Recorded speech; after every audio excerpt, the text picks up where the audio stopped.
Mamlakatimizdagi eng yirik oliy o'quv yurtlaridan biri bo'lgan Vodiy gavhari bo'lmish Namangan davlat universiteti viloyatimizning otaxon universitetidir. 1942-yilda Andijon o'qituvchilar institutining shoxobcha tarmog'i Namangan muallimlar tayyorlash oliygohi tashkil etildi. Namangan o'qituvchilar instituti O'zbekiston hukumatining qarori va Maorif vazirligining 1955-yil 17-maydagi buyrug'iga asosan 1956 o'quv yilidan boshlab Qori Niyoziy nomidagi Namangan davlat pedagogika institutiga aylantirildi. Davlatimiz mustaqilligining dastlabki yillarida ta'lim va fan ko'lamining kengayishi natijasida 1992-yil O'zbekiston Respublikasi prezidentining 356-sonli farmoniga muvofiq Namangan davlat pedagogika institutiga universitet maqomi berilgan. Bugun universitet yurtimizdagi eng keksa va navqiron oliy ta'lim dargohlaridan biri sifatida tanilgan. Oliygohda ta'lim kredit modul asosida olib boriladi.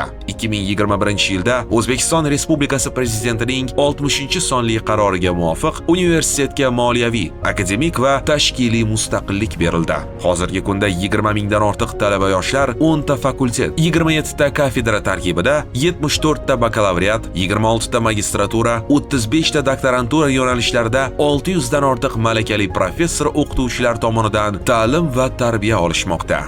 Hozirgi ijtimoiy-iqtisodiy rivojlanish, mehnat bozori ehtiyojlari va yoshlarning ta'limga bo'lgan qiziqishlarini inobatga olib, so'nggi yarim yil ichida universitetda 20 ga yaqin yangi ta'lim yo'nalishlari ochildi hamda qabul parametrlari 2 barobarga oshirildi. Joriy o'quv yilida 6000 nafarga yaqin abituriyent talabalikka qabul qilinishi rejalashtirilmoqda. Ta'lim jarayonining samaradorligini oshirish maqsadida joriy o'quv yilidan professor o'qituvchilar va talabalarga 5 kunlik ish va o'qish tizimi joriy etildi. Universitetda professor o'qituvchilar, xodimlar va talabalar o'rtasida sog'lom ma'naviy muhitni shakllantirish, o'zaro hurmat va hamjihatlikni mustahkamlash yo'lida samarali ishlar amalga oshirildi. San'at va sport fakulteti. Hozirgi kunda ushbu fakultetda 13 ta ta'lim yo'nalishi mavjud bo'lib, jami 107 nafar professor o'qituvchilar 2600 nafar talabalarga ta'lim berib kelishmoqda. Biotexnologiya. Ushbu fakultetda 2 ta ta'lim yo'nalishi, bular biologiya hamda biotexnologiya yo'nalishlaridir. Fakultetda jami 2 ta kafedra mavjud bo'lib, 44 ta professor o'qituvchilar faoliyat ko'rsatadi. Talabalar soni esa 1000 nafarga yaqinni tashkil etadi. 2025-yilda Shinjon ekologiya va geografiya instituti bilan hamkorlikda ta'lim jarayonlarining amaliyot bilan bevosita integratsiyasini ta'minlash maqsadida 8 ta o'quv hamda ilmiy laboratoriyalarni o'zida jamlagan biologik tadqiqotlar markazi tashkil qilindi. Jahon tillari fakulteti. Hozirgi kunda ushbu fakultetda 60 ta professor o'qituvchilar 700 dan ziyod talabalarga ta'lim berib kelishmoqda. Fizika matematika fakulteti. Fakultetda jami 7 ta yo'nalish mavjud bo'lib, professor o'qituvchilar soni 97 nafarni, tahsil olayotgan talabalar soni esa 2000 nafarga yaqinni tashkil etadi. Ijtimoiy fanlar fakulteti. Ushbu fakultetda 1400 ga yaqin talaba tahsil olib kelmoqda. Fakultetning mutaxassis tayyorlovchi kafedralarida bugungi kunda 6 nafar professor hamda 10 dan ortiq dotsent, 25 nafar professor o'qituvchilar faoliyat olib bormoqda. Filologiya fakulteti. Hozirda ushbu fakultetda 3 ta kafedra mavjud bo'lib, bular tilshunoslik, o'zbek adabiyotshunosligi hamda rus tili va adabiyoti. Jami 4 ta yo'nalishda 2000 nafarga yaqin talaba tahsil olishmoqda. Iqtisodiyot fakulteti. Fakultetda jami 1900 nafarga yaqin talaba tahsil oladi. Fakultetning mutaxassis tayyorlovchi kafedralarida bugungi kunda 1 nafar professor hamda 15 dan ortiq dotsent va 20 ga yaqin o'qituvchilar dars berib kelishmoqda. Tabiiy fanlar fakulteti. 2021-yilning noyabr oyidan boshlab bugungi kunga qadar respublika oliy ta'lim muassasalarining moddiy texnik ta'minotini yaxshilashga yo'naltirilgan loyiha asosida Islom taraqqiyot banki tomonidan 5 milliard so'mdan ortiq mablag' jalb qilingan holda Germaniya, AQSh, Xitoy, Rossiya, Turkiya va boshqa davlatlardagi firmalar bilan hamkorlikda moddiy texnik jihozlar olib kelindi va fakultetning yangi binosiga o'rnatildi. Yuridik fakulteti. Fakultetda yurisprudensiya ta'lim yo'nalishida jami 1000 ga yaqin talaba tahsil oladi. Ularga 25 dan ortiq ilmiy salohiyatli professor o'qituvchilar ta'lim tarbiya berib kelmoqda. Tibbiyot fakulteti. O'zbekiston Respublikasi Prezidentining 2021-yil Namangan viloyatiga tashrifi davomida bergan tavsiyasi asosida tashkil etilgan ushbu fakultetda hozirda davolash ishi hamda pediatriya ishi yo'nalishlarida jami 1000 dan ortiq talabalar tahsil olishmoqda. Fakultetda 3 ta kafedra mavjud bo'lib, 45 nafar professor o'qituvchilar talabalarga ta'lim va tarbiya berib kelishmoqda. Universitetning moddiy-texnik bazasini mustahkamlash, talabalarning ta'lim olishi va yashashi uchun munosib sharoitlar yaratish bo'yicha ham qator ishlar amalga oshirilmoqda. Xususan, oxirgi 1 yil davomida fizika, matematika, tabiiy fanlar va ijtimoiy fanlar fakulteti talabalari uchun 2000 o'rinli innovatsion fakultet o'quv binosi yangitdan qurib bitkazildi. Mazkur fakultet uchun dastlab 3,5 gektar maydon ajratilgan bo'lsa, bugungi kunda ushbu hudud 10 gektarga kengaytirildi.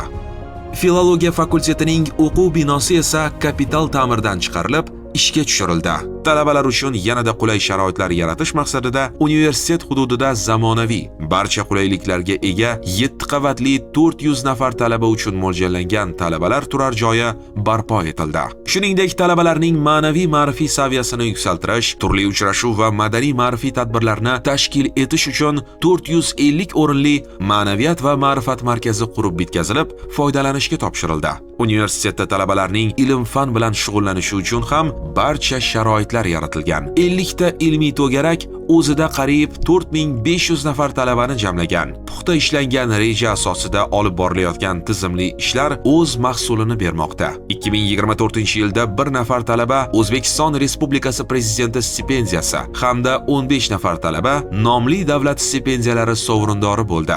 Bu ko'rsatkich yildan yilga ortib borayotganini alohida ta'kidlash joiz. 2 nafar talaba prezident granti sohibi bo'ldi.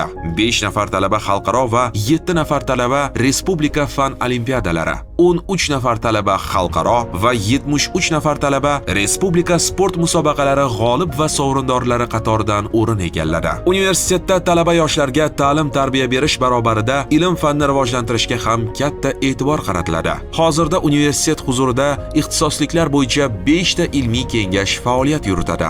2025-yilda ta'lim-tarbiya sohasidagi ko'p yillik fidokorona mehnatlari, yosh avlodni barkamol insonlar etib voyaga yetkazish yo'lidagi sa'y-harakatlari hamda ilm-fan rivojiga qo'shgan salmoqli hissasi yuksak baholanib, 2 nafar professor o'qituvchilarimiz O'zbekiston Respublikasi Prezidentining farmoniga muvofiq ordenlar bilan taqdirlandi. Universitetning axborot resurs markazida 16000 dan ziyod nomdagi 278682 nusxadagi adabiyotlar jamlangan. Shulardan 5923 nomdagi 92465 nusxada darslik, 2728 nomdagi 67360 nusxada o'quv qo'llanma, 3492 nomdagi 46431 nusxada badiiy adabiyotlardir. Talabalar o'quv jarayonida foydalanishi uchun zarur o'quv adabiyotlari qariyb 100% elektron shaklga o'tkazilgan. Namangan davlat universitetiga qarashli 2 ta talabalar turar joylari bo'lib, ularning umumiy sig'imi 900 o'ringa mo'ljallangan. Talabalar turar joylari